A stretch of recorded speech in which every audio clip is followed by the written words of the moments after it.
우선은 첫 번째는 서울에 있는 대학을 가야 되겠다. 그게 우선 가장 큰 목표였고 거의 주입식 교육으로 저도 받은 거기 때문에 뭐 서울로 대학만 가면 모든 게 해결되는 줄 알았어요. 처음엔. 근데 그게 아니었지만 뭐 서울에 좀 이름 있는 학교로 진학을 하는 게 네, 목표였습니다. 솔직하게요. 학교죠.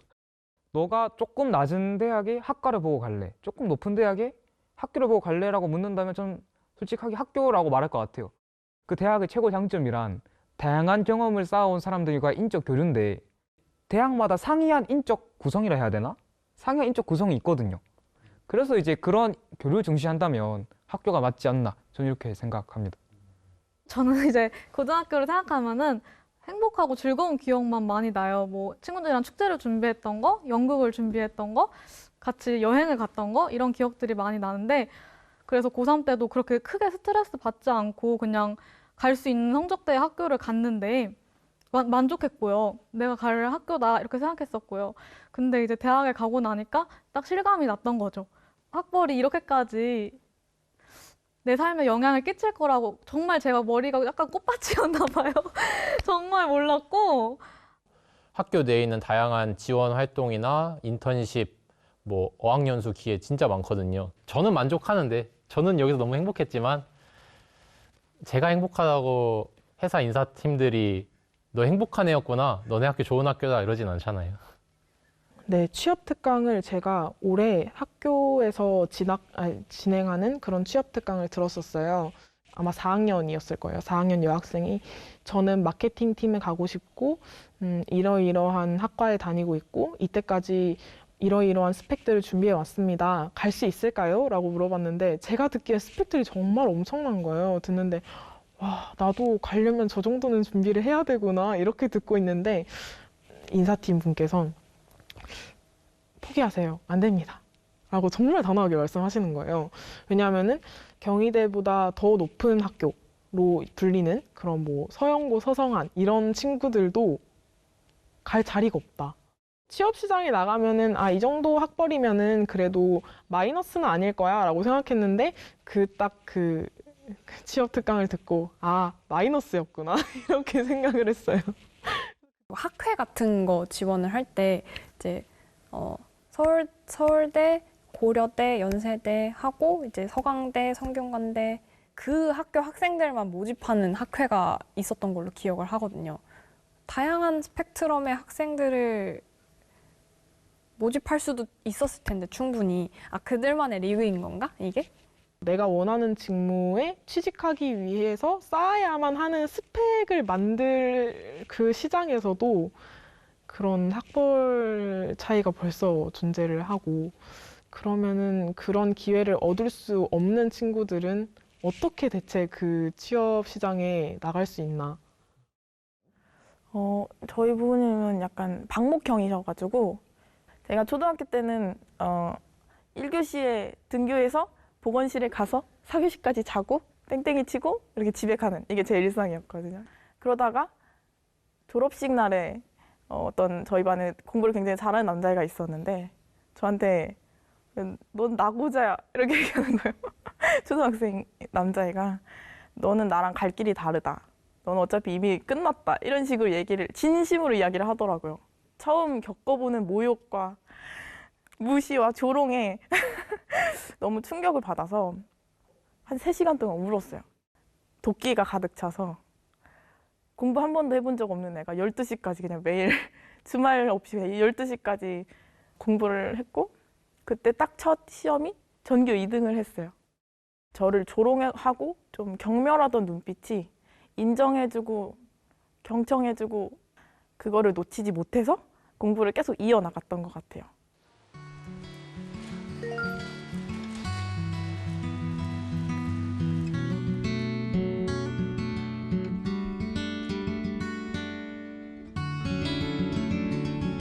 저는 원래 경희대학교 호스피털리티 경영학부에 재학하다가 사실 후회가 되더라고요. 그래서 다 떨어지더라도 내 가능성이 어디까지인지 보고 싶다 생각이 들어서 지원을 했다가 기적적으로 붙어서 제가 초중등 학원에서 청소하는 알바를 했어요. 그랬는데 그 원장님께서 제가 서울대를 붙었다 하니까 그러면 눈빛이 갑자기 바뀌시면서 그럼 영어 수업 해주시면 안 될까요? 이렇게 갑자기 좀 이렇게 대우가 바뀌셨어요. 그때 약간 씁쓸함을 느꼈습니다. 저는 그대로인데 너무 많은 것들이 바뀌더라고요. 근데 그게 저는 수혜자이기 때문에 좋기도 하지만 내가 운이 조금 없거나 노력을 조금 덜해서 만약에 그때와 삶이 그대로 유지됐다면 저는 여전히 그런 시선과 모욕과 그런 것들을 받으면서 살았을 텐데 마냥 제가 수혜자라고 해서 기뻐할 수가 없었어요. 누군가는 그때 저로 여전히 살고 있을 테니까.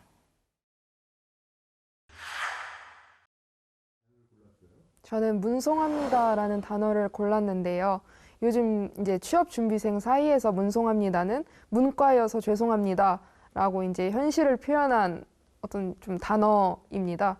문과생으로서 느끼는 한계를 제가 피부로 느끼고 있기 때문에 그 단어를 골라봤습니다. 방송사 인사팀에 지원을 했다가 그거 떨어졌고요.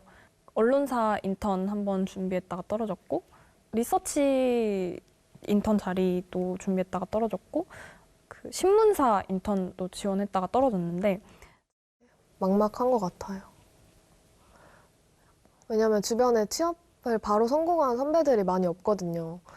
다 졸업 유예를 하고 독서실에 다닌다던가 고시 준비를 하는 선배들이 더 많기 때문에 조금 자연스럽게 나도 저런 루트를 따라가겠구나 싶은 마음이 있어요.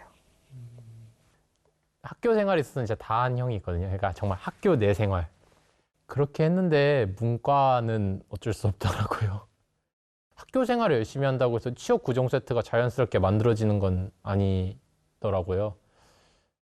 문과는 다방면으로 이제 학교에서 가르쳐주지 않은 거를 좀 많이 사교육을 받거나 아니면 자기가 혼자 독학을 하거나 그런 방식으로 해야 하는데 그러면 전공이랑은 전혀 무관한 거잖아요. 어떻게 보면. 대학교에서 저에게 준 건 그냥 졸업장과 학점 그리고 이제 전공에 대한 얕은 지식. 대학이 점점 무색해진다는 게 좀 그런 의미도 있는 것 같아요. 그러니까 문과가 취업 전선에서 굉장히 이제 내몰리고 있는데 취업 전선이 막히니까 그러면 로스쿨이라도 가자. 여러 가지 스펙을 쌓고 취업 준비를 해야 되는 수시적 성격이 강한 취업 준비보다도 로스쿨 같은 경우에는 법학적 성시험 성적, 학점이랑 토익 점수 그 성적으로 온전히 갈 수 있다라고 하는 믿음이 있는 것 같습니다. 교내 커뮤니티를 봐도 제가 1학년 때는 물론 관심이 없었을 수도 있겠지만 로스쿨 입학 관련 정보를 묻는 질문이 잘 안 올라왔어요. 뜨문뜨문하게 올라왔는데 요즘은 하루가 멀다 하고 꼭 한 번씩은 올라와요. 로스쿨을 준비하는 친구들한테 물어보면은 뭐 잘 살 수 있잖아요. 좀 성공할 수 있잖아요. 성공하는 대표적인 길이 로스쿨이잖아요. 이런 말을 많이 들었어요. 자신의 신분을 업그레이드하는 수단으로 생각하는 친구들도 있구나.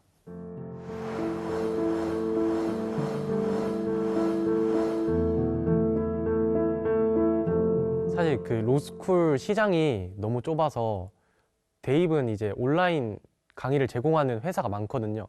근데 로스쿨은 딱 한 회사만 독점하고 있어서 인강이 기본 강의 하나가 막 50만 원, 60만 원 막 이렇게 돼서 제 입장에서는 한 달 월세보다 더 많은 돈을 지출해야 되다 보니까 거기 지출할 수가 없죠.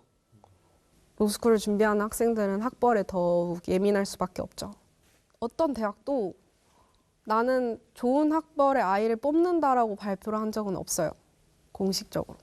근데 로스쿨 합격 그 결과물을 까보면 그조차도 이제 서열화가 되어 있는 거죠. 아무래도 로스쿨이 있는 학교는 상위 대학에 있는 학교가 많으니까 그 자교우대라는 정책으로 그 상위 대학 학부 학생들이 그대로 이제 로스쿨에 진학할 수 있는 더 폭이 넓고 어쩌면 이제 로스쿨 입시는 대입에서부터 시작이 되는 것 같아요.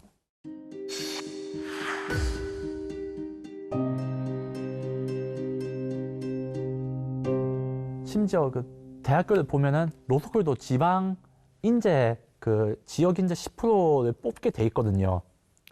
이거조차 못 채우는 학교들도 있더라고요.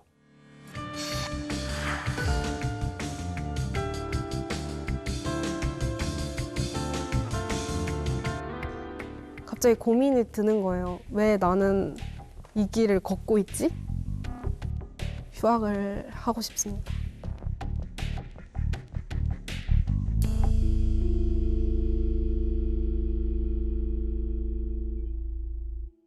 대한민국 헌법 제31조 모든 국민은 능력에 따라 균등하게 교육을 받을 권리를 가진다.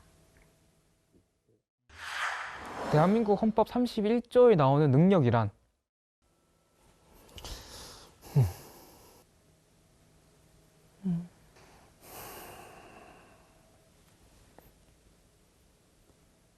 어렵네요. 제 생각에는 뭐라 할지 모르겠지만 학업적 역량인 것 같아요. 그러니까 학업적 역량에 따라서 역량이 되는 사람들은 충분히 우수한 교육을 받을 수 있도록 해라. 본래 헌법의 취지와 의회의 그 능력은 그 능력이 아닐 텐데 제가 생각하는 그 능력이란 아무래도 사회, 경제, 문화적 자본이 아닐까라고 생각합니다. 능력이라는 것 자체가 돈으로 환산이 되는 것 같아요. 돈이 있으면 능력이 있는 사람, 돈이 없으면 능력이 없는 사람. 사실 취업 준비생으로서 요즘 뉴스를 보면 이게 능력이 뭘까? 균등이라는 게 애초에 존재하긴 할까? 능력이란 단어가 어쩌면 그 차별을 정당화하는 수단이 아닌가라는 느낌이 딱 들더라고요. 그래서 저 그 헌법 자체가 되게 조금 별로다 이렇게 생각했던 것 같아요. 그거 읽으면서. 능력에 따라가 아니라 뭔가 그 전제 조건이 있는 것 자체가 그냥 모두가 균등하게 교육을 받아야 한다 이렇게 적어야 맞지 않을까? 그래서 저는 그 문장을 다 이해하지 못한 걸 수도 있는데 그냥 능력에 따라 균등하게 교육받을 수 있다 이런 문장 자체가 참 마음에 안 들어요.